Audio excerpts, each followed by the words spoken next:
Hello again. I'm reading this book at the moment, and of course you won't be able to see it because it's around the wrong way. But it's basically a guy called Matthias Desmet, and he's a psychologist at Ghent University in Belgium. And it deals with the psychology of totalitarianism. I won't quote directly from the book, but I'll give you the gist of what it actually means. Now,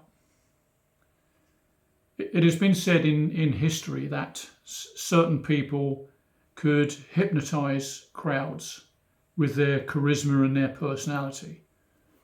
It's not quite true.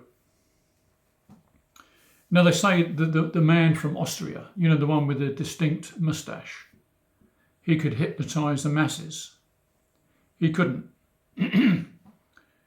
Because he didn't believe that either. It's something, mass formation is something that is forced on people that know the psychology of what's going on. Mr. Hitler, in his book, Mein Kampf, referred to something called Grobe Lüge, which means the big lie. And that is what we've been going through in these past years, especially from around 9/11, when it all started, and before then.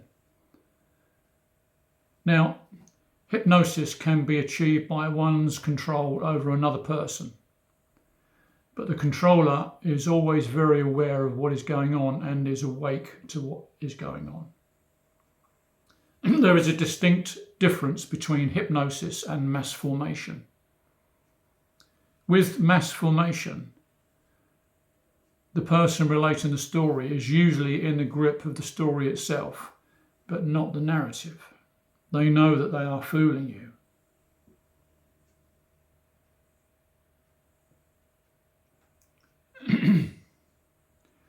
I guess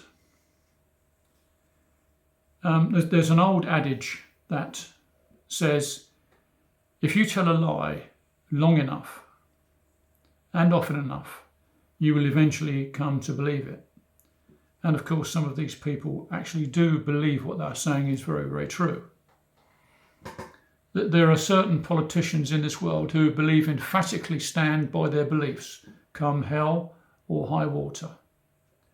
And we, the people, must obey or become subjected to legislation designed to thwart us and would put us in a place like ostracizing us as the unclean, or freezing our bank accounts, or saying you're a conspiracy theorist.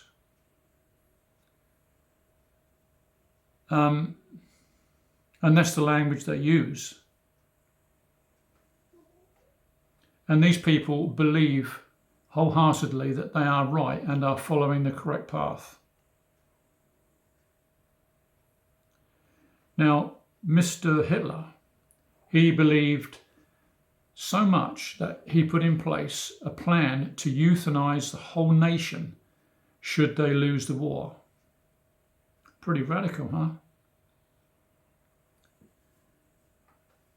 Well, he was, but nowhere near as radical as what's going on right now in this modern world of fanatics. Now, our British government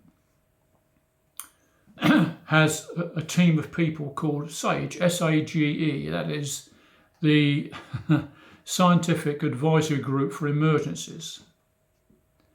Now, you tell me, why would a group of people for Scientific Advisory Group of Emergencies have 3 psychologists on their team?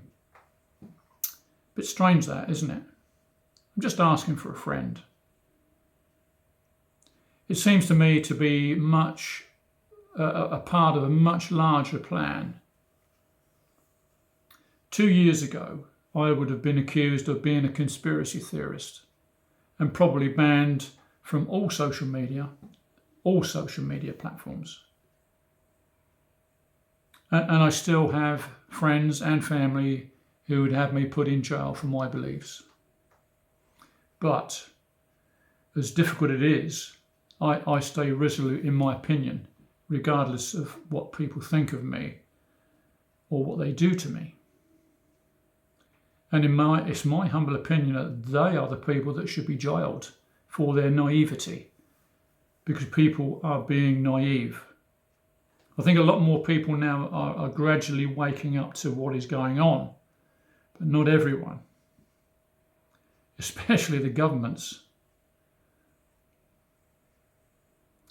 Mass formation is a very real modern phenomenon that, in name only, it has literally been going on for donkey's years, and is a modern name for an old ploy that went on from years ago, which was divide and conquer. Divide that nation and you will conquer it. And it can happen on a very small or a very, very large scale. And that person you think who is a friend could in fact be your deadly enemy.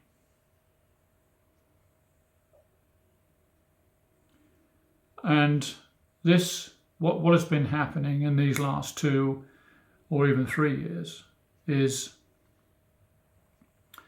something that everyone should be aware of and be frightened of, literally frightened of.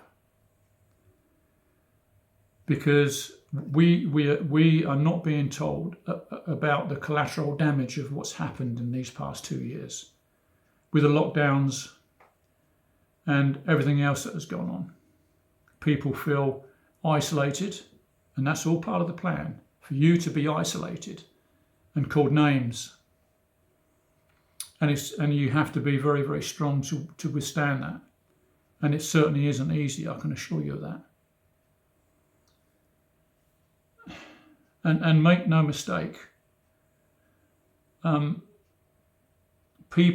are many, many people in this, not just this country, but all over the world, that have been brought to the edge of sanity by the deeds of others who believe they are the right ones, where in fact are not.